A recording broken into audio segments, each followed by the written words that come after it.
तरफ प्रधानमंत्री मोदी सनातन के गौरव को नई ऊंचाइयों पर पहुंचा रहे हैं, वहीं दूसरी तरफ इंडी गठबंधन का हाल देखिए। बंगाल में ममता बनर्जी सरकार पर सनातनियों की आस्था से खिलवाड़ करने का आरोप लग रहा है। पश्चिम बंगाल में पूर्वी मेदिनीपुर का दीघा जगन्नाथ मंदिर एक बार फिर सुर्खियों में। इस मंदिर के नाम को लेकर पहले ही काफी बवाल हुआ और अब नए बवाल की वजह बना है ममता बनर्जी सरकार का एक फैसला। इस फैसले पर हंगामा इसलिए मचा है क्योंकि आरोप लग रहा है कि दीघा जगन्नाथ मंदिर का प्रसाद तैयार करने का ठेका कई मुस्लिम दुकानदारों को दे दिया गया है। इसी बात को लेकर बंगाल में बीजेपी और टीएमसी के बीच ठन गई। बीजेपी का आरोप है कि दीघा जगन्नाथ मंदिर के प्रसाद बनाने के काम में मुस्लिम दुकानदारों को क्यों लगाया जा रहा है, जो सनातन का अपमान है। वहीं टीएमसी की दलील है कि भगवान सभी के लिए है।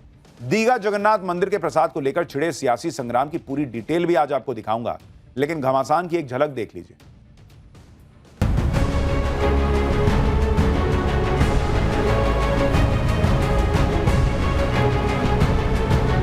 आपका नाम क्या?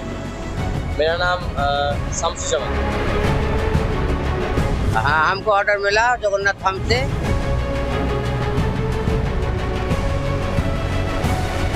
ये मिठाई समझे ले लीजिए, ये प्रसाद नहीं हो सकता।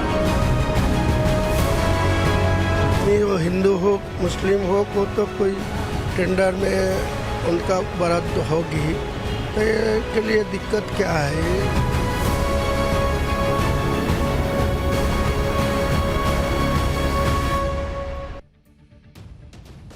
भले ही पश्चिम बंगाल के चुनाव में अभी वक्त है, विधानसभा चुनाव अगले साल होने हैं, लेकिन इन चुनावों की गर्मी अभी से पश्चिम बंगाल में दिखने लगी है। जब 30 अप्रैल को ममता बनर्जी ने दीघा जगन्नाथ मंदिर की पूरे धूमधाम के साथ प्राण प्रतिष्ठा की, तो उस वक्त भी बीजेपी ने आरोप लगाया कि चुनाव में हार के डर से ममता बनर्जी मुस्लिम तुष्टीकरण वाली छवि से बाहर निकलने की कोशिश में जुटी है। प्राण प्रतिष्ठा में पहुंची ममता बनर्जी ने दावा किया था कि पूरी जगन्नाथ धाम की तरह दीघा जगन्नाथ मंदिर को वर्ल्ड मैप में ले जाएंगे और पश्चिम बंगाल के घर घर में दीघा जगन्नाथ मंदिर का प्रसाद पहुंचाएंगे। इसके लिए कुछ दिनों पहले ममता सरकार ने एक नोटिफिकेशन भी जारी किया था। हालांकि बीजेपी सवाल उठाती रही कि भाई जब जगन्नाथ मंदिर ओडिशा में है तो बंगाल में बनाने का क्या मतलब है, लेकिन ममता बनर्जी नहीं रुकी और अब प्रसाद को लेकर बवाल छिड़ गया। बड़ी मात्रा में प्रसाद बनाने के लिए टेंडर भी जारी हुए। बवाल तब शुरू हुआ जब यह बात खुली कि मुर्शिदाबाद जिले के रानीनगर इलाके में कई मुस्लिम दुकानदारों को भी दीघा जगन्नाथ मंदिर का प्रसाद बनाने का टेंडर मिला है। पश्चिम बंगाल बीजेपी ने इस टेंडर की एक तस्वीर जारी की और आरोप लगाया कि रानीनगर में दीघा जगन्नाथ मंदिर का प्रसाद बनाने के लिए जिन 4 मिठाई के दुकानदारों को टेंडर मिला है, उनमें से 3 मुसलमान हैं। एक दुकान का नाम टिप टॉप मिष्ठान भंडार है, जिसके मालिक का नाम राजू शेख दिखाया गया है। दूसरे दुकानदार का नाम भाई भाई मिष्ठान भंडार है, इसके मालिक का नाम शबीरुल इस्लाम है। एक और दुकानदार का नाम सोनाली मिष्ठान भंडार है और इसके मालिक का नाम रजब अली लिखा गया है। हमारी टीम ने भी इस लिस्ट में दिख रहे दुकानदारों की पड़ताल की, जिसमें पता चला कि रानीनगर के टिपटॉप मिष्ठान भंडार और भाई भाई मिष्ठान भंडार को प्रसाद बनाने का ठेका मिला है और इसमें से एक दुकानदार ने यह भी माना कि उनकी दुकान में हलाल कबाब भी मिलता है। सुनिए जरा। आपका नाम क्या? मेरा नाम शमसुज्जमान। दुकान का नाम? राजू। दुकान का नाम टिप टॉप मिष्ठान भंडार। आपका दुकान में वो हलाल कबाब होता है? हाँ, हलाल होता है। कोई सरकारी ऑर्डर मिला? हाँ, सरकारी वीडियो से मुझको ऑर्डर मिला है। क्या ऑर्डर मिला? पैकेट का। हाँ, हमको ऑर्डर मिला जगन्नाथ धाम से, हमको ऑर्डर मिला। ये दुकान का नाम दादा भाई मिष्ठान भंडार। और मालिक का नाम? मालिक का नाम शबीरुल इस्लाम। हाँ, हम मिक्स करके दे देते हैं। मिक्स करके दे देते हैं उसको। आज लेके गया? हाँ, आज लेके गया। अब बीजेपी यही आरोप लगा रही है कि भाई भगवान का प्रसाद बन रहा है, मुसलमान की दुकान को टेंडर क्यों मिल रहा है, क्योंकि भाई अब वो तो खुद ही कह रहा है कि भाई हलाल वगैरह सब होता है इस दुकान में। अब सवाल उठता है कि जिस दुकान में हलाल वाले कबाब भी बन रहे हों, क्या उस दुकान में दीघा जगन्नाथ मंदिर का प्रसाद तैयार किया जाना चाहिए? बीजेपी नेता शुवेंदु अधिकारी का कहना है कि लोग इसे मिठाई समझकर खा सकते हैं, लेकिन प्रसाद के तौर पे तो नहीं ले सकते। लेकिन टीएमसी को बीजेपी के विरोध से कोई फर्क नहीं पड़ता। ममता सरकार में मंत्री फिरहाद हाकिम ने तो यह तर्क दिया कि प्रसाद जिसको खाना है खाए, न खाना है मत खाए। और टीएमसी नेता हुमायूं कबीर तो प्रसाद और पेट्रोल डीजल में फर्क तक नहीं कर पा रहे। बीजेपी नेता शुवेंदु अधिकारी और टीएमसी नेता हुमायूं कबीर को सुनिए एक बार।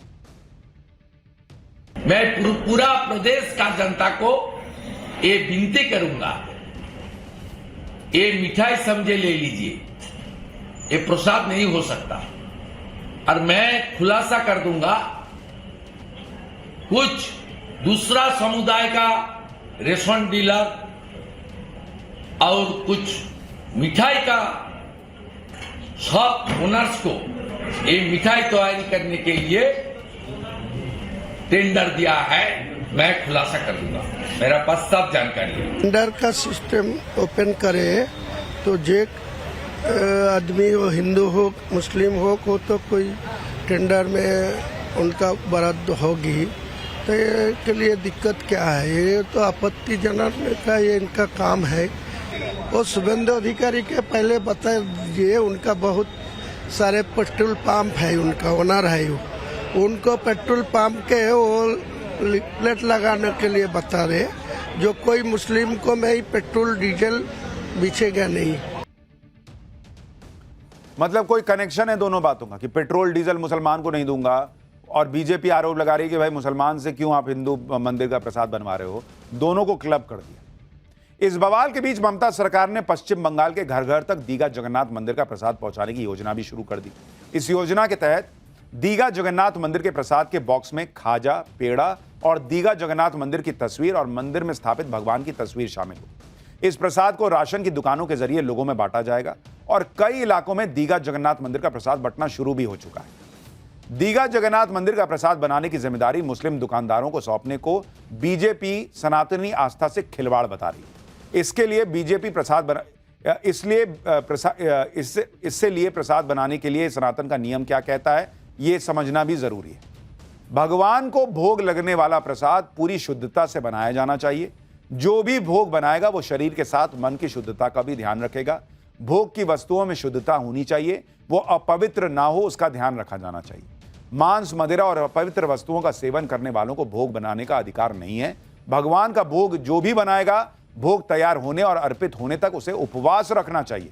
भोग बनाने का स्थान भी शुद्ध होना चाहिए और सबसे बड़ी बात, भोग बनाने के वक्त भगवान का स्मरण करते रहना चाहिए। जहां भोग बन रहा हो वहां माहौल भी भक्तिमय होना चाहिए। भोग बनने के बाद उसे अशुद्धता से बचाना भी बड़ी जिम्मेदारी होती है। अब आप देखिए, जब सनातन धर्म में प्रसाद बनाने के लिए इतने सख्त नियमों का पालन करने की मान्यता है, ऐसे में दीघा जगन्नाथ मंदिर का प्रसाद तैयार करने का जिम्मा मुस्लिम दुकानदारों को सौंपने पर सवाल उठ रहे हैं। और ये वही ममता बनर्जी और उनकी पार्टी टीएमसी है जो वक्फ संशोधन बिल का विरोध इस दलील पर कर रही थी कि उसके एडमिनिस्ट्रेटिव बॉडी में गैर मुसलमानों को जोड़ने का प्रावधान क्यों है। पश्चिम बंगाल के दीघा जगन्नाथ मंदिर को लेकर उस वक्त भी विवाद हुआ था जब सीएम ममता बनर्जी ने इस भव्य मंदिर के निर्माण का ऐलान किया। पश्चिम बंगाल में बन रहे जगन्नाथ मंदिर के नाम को लेकर ओडिशा में जबरदस्त विरोध हुआ था। पूरी जगन्नाथ मंदिर के पंडितों, सेवकों और दूसरे लोगों ने मंदिर का नाम जगन्नाथ धाम रखने पर आपत्ति जताई थी। ओडिशा के लोगों का मंदिर बनाने पर कोई एतराज नहीं था, लेकिन उनका विरोध उसके नाम को लेकर था। विरोध करने वालों की दलील थी कि जगन्नाथ धाम सिर्फ पुरी में है, किसी दूसरे मंदिर को यह नाम देना हिंदू मान्यताओं और परंपराओं के खिलाफ। पुरी जगन्नाथ मंदिर के वरिष्ठ सेवक रामचंद्र दास ने दावा किया था कि आदि शंकराचार्य ने भगवान जगन्नाथ पुरी पीठ को धाम का दर्जा दिया था। ऐसे में दीघा जगन्नाथ धाम कैसे बन सकता है? लेकिन इस विरोध के बीच भी ममता सरकार ने दीघा जगन्नाथ मंदिर का निर्माण करवा दिया और अब प्रसाद को लेकर बवाल मचा है। पाठशाला में अगली क्लास, जिसमें आपको बताने जा रहा हूं कि प्रलय के दिन वाला प्लेन हवा में नजर आया है। न्यूक्लियर बम फटना फाइनल हो गया है। उस हवाई जहाज का चैप्टर जो परमाणु बम फटने पर भी बचा लेने की ताकत रखता है, आपको उसके बारे में बताता हूं। आजकल ईरान और इजराइल एक दूसरे पर बम फोड़ रहे हैं, ये तो सब देख रहे हैं। एक से एक भयानक बम और मिसाइलें निकलकर आ गई हैं, लेकिन इसके बीच ही एक प्लेन की दुनिया में बहुत चर्चा हो रही है। और यह ऐसा प्लेन है जो तभी उड़ता है जब कयामत आने वाली होती है। इस प्लेन का नाम है डूम्सडे प्लेन, यानी प्रलय के दिन का हवाई जहाज। इसके दिखने के बाद पूरी दुनिया में लोग पूछ रहे हैं कि क्या प्रलय आने वाली है, क्या परमाणु बम फटने वाला है। आखिर डूम्सडे प्लेन में ऐसा क्या है जिसके उड़ान भरने से पूरी दुनिया में हलचल मची हुई है? इसे प्रलय का संकेत क्यों कहा जाता है? क्या अब न्यूक्लियर बम फटना फाइनल हो गया है? इन सारे सवालों के जवाब आज आपको दूंगा, लेकिन पहले सिर्फ प्रलय के दिन उड़ने वाले हवाई जहाज की एक झलक देख लीजिए।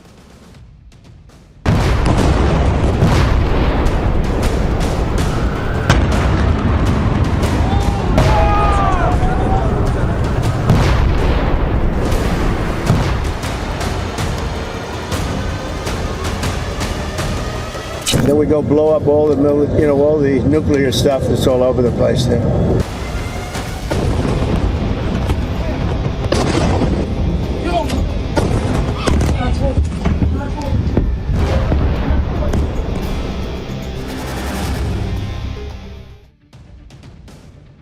आज जिस प्लेन की हम बात कर रहे हैं, जिसकी तस्वीरें आपको दिखा रहे हैं, उसे डूम्सडे प्लेन यानी प्रलय के दिन वाला विमान कहा जाता है और यह अमेरिका के आसमान में उड़ता दिखा है। यह प्लेन मंगलवार रात को वॉशिंगटन डीसी के पास जॉइंट बेस एंड्रयूज पर उतरा, जिसके बाद पूरी दुनिया में इस बात की चर्चा होने लगी कि क्या अमेरिका किसी न्यूक्लियर वॉर की तैयारी कर रहा है। और यह सवाल इसलिए उठ रहे हैं क्योंकि डूम्सडे प्लेन सिर्फ नेशनल इमरजेंसी की स्थिति में ही उड़ान भरते हैं। डूम्सडे विमान का मकसद आपात स्थिति में अमेरिकी राष्ट्रपति और बड़े अधिकारियों को सुरक्षा देना होता है। यह विमान अमेरिकी राष्ट्रपति या टॉप मिलिट्री लीडरशिप के लिए तभी इस्तेमाल होता है जब परमाणु हमले जैसी इमरजेंसी की आशंका हो या कोई बहुत बड़ा खतरा हो। इसलिए जब अमेरिका में प्रलय के दिन उड़ने वाले विमान ने उड़ान भरी तो पूरी दुनिया के दिमाग में सिर्फ एक ही सवाल उठा कि क्या परमाणु युद्ध शुरू होने वाला है। क्या अमेरिका ईरान पर न्यूक्लियर अटैक करेगा या कहीं ईरान ही परमाणु बम तो नहीं गिरा देगा। एक्सपर्ट्स भी इस आशंका से इनकार नहीं कर रहे और कह रहे हैं कि डूम्सडे प्लेन उड़ाना अमेरिका की तरफ से बैकअप कमांड सिस्टम को सक्रिय रखने की एक तैयारी हो सकता है, जिससे युद्ध या परमाणु हमले जैसी स्थिति में राष्ट्रपति और अमेरिकी सेना के बड़े अधिकारी आसमान में सुरक्षित बैठकर निर्णय ले सकें। अब आप सोच रहे होंगे कि आखिर ऐसा इस प्लेन में है क्या कि इसे डूम्सडे प्लेन कहा जाता है। इस प्लेन की सबसे बड़ी खासियत है इसका न्यूक्लियर अटैक प्रूफ होना।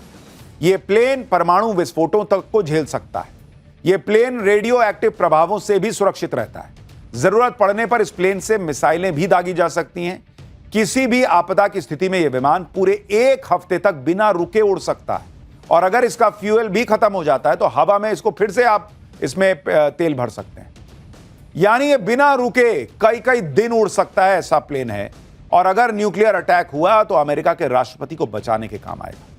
ये खूबियां इस विमान के नाम को जस्टिफाई करती हैं क्योंकि यह विमान अमेरिका ने खास तौर पर तबाही के दिन के लिए ही बनाया है कि जब डूम्सडे हो, प्रलय आए तो अमेरिका के राष्ट्रपति को इसमें बचाया जा सके। बाहर से देखने पर यह प्लेन एकदम सामान्य विमान जैसा दिखता है, हालांकि है बहुत भारी भरकम, लेकिन युद्ध या परमाणु हमले की सिचुएशन में यह साधारण सा दिखने वाला विमान अमेरिकी राष्ट्रपति ट्रंप का सबसे ताकतवर बॉडीगार्ड बन सकता है। लेकिन यह विमान सिर्फ अपने सेफ्टी फीचर्स की वजह से डूम्सडे प्लेन नहीं कहा जाता। अमेरिका के पास 4 डूम्सडे प्लेन हैं जिन्हें E-4B नाइट वॉच भी कहते हैं। आधिकारिक रूप से इसे नेशनल एयरबोर्ड ऑपरेशन सेंटर यानी NAOC कहा जाता है। इस विमान में बैठकर अमेरिकी राष्ट्रपति और टॉप मिलिट्री अफसर युद्ध की सिचुएशन को कंट्रोल कर सकते हैं। इस प्लेन में 67 सैटेलाइट डिश एंटीना मौजूद हैं, जिसकी वजह से परमाणु अटैक होने की स्थिति में भी इसका कम्युनिकेशन नेटवर्क काम करता रह सकता है।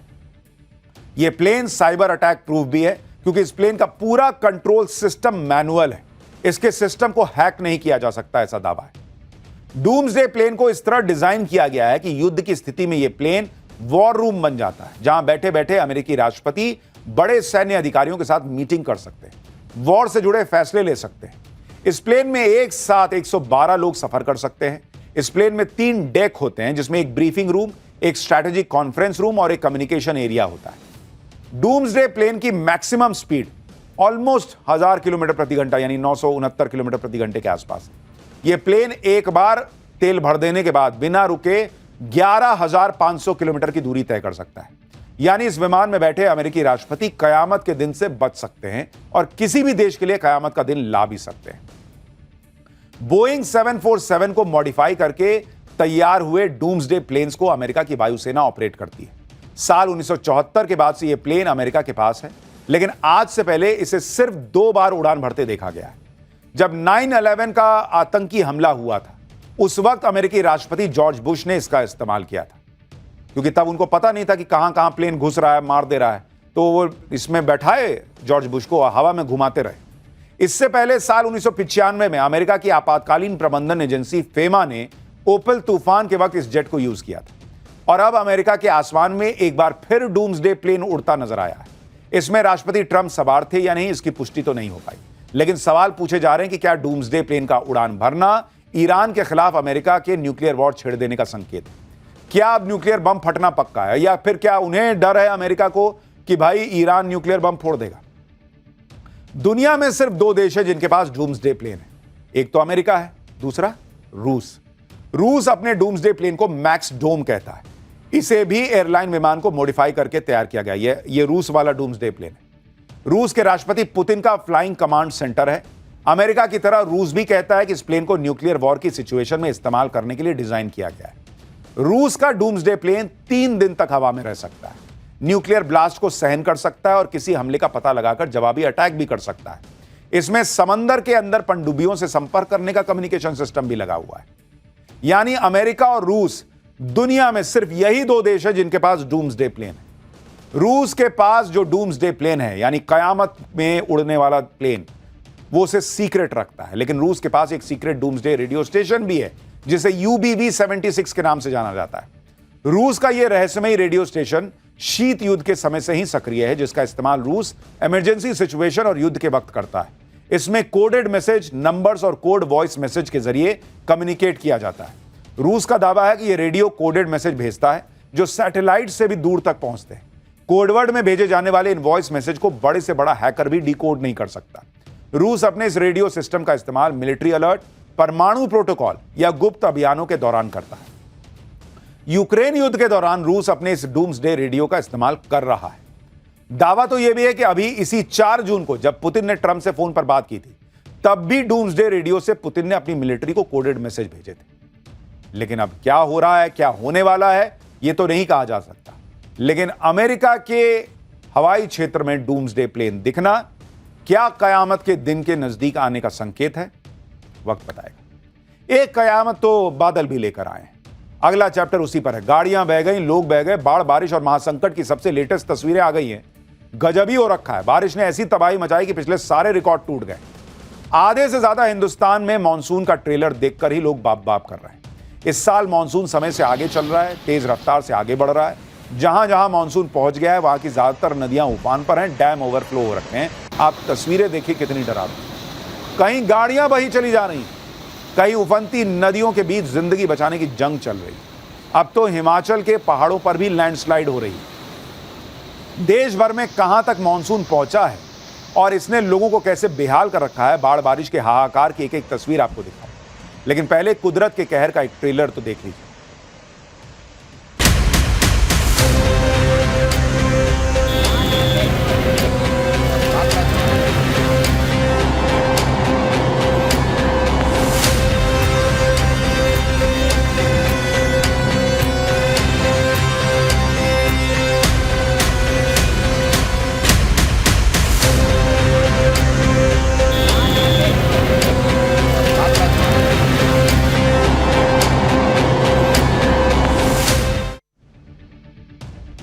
मॉनसून ने जो कहर बरपा रखा है उसका साइड इफेक्ट तो पहाड़ों पर भी दिख रहा है। ये लैंडस्लाइड शिमला के पास की, जिसकी तस्वीरें देखने के बाद पहाड़ों पर जाने का प्लान बनाने वालों के बीच डर का माहौल। लैंडस्लाइड की ऐसी एक नहीं बल्कि कई तस्वीरें आई। अब आप ये तस्वीर देखिए। चंबा में लैंडस्लाइड से पहले ही लोग अलर्ट हो गए और सड़क को दोनों तरफ रुक गए। इसके बाद लैंडस्लाइड हुई तो पहाड़ जो है वो अपने साथ सड़क को भी खाई में लेके चले गए। एक बार देखिए जरा तस्वीर।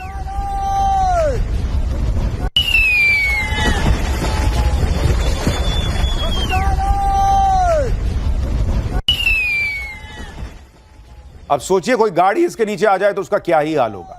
पहाड़ों पर लैंडस्लाइड्स हो रही हैं तो मैदान पर भारी बारिश के बाद नदियां उफान पर। पिछले 2 दिनों में मानसून से सबसे जबरदस्त अटैक तो झारखंड पर दिखा है। तस्वीरें रामगढ़ जिले की हैं। इस इलाके में कुछ देर पहले तक बाजार सजा हुआ था। अचानक दामोदर और भैरवी नदी में ऐसा उफान आया कि दुकानदारों को सामान समेटने तक का मौका नहीं मिला।